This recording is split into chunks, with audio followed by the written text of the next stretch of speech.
tager hun så ikke moderkagen ud? Jamen, Hun skal jo trykke moderkagen ud. det er vand. Det er vand. Ja, men man skal stadig føde den ud. Der går den lidt. Er det en dreng? Nej.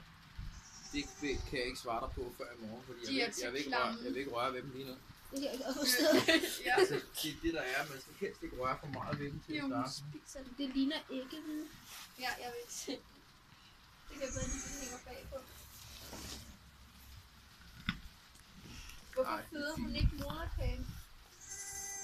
Det skal nok komme til. Det skal nok komme. Det går langsomt, så man skal ikke gå for tæt på den.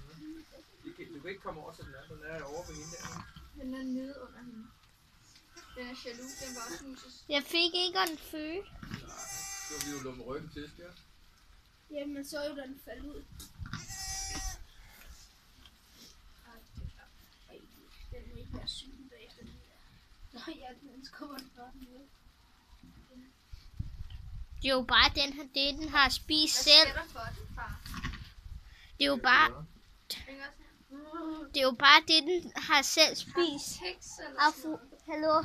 Afrodite synes jo ikke, det er klart, fordi det er jo bare det, hun har spist selv. Det gør hun. Det har hun gjort mange gange, det der så.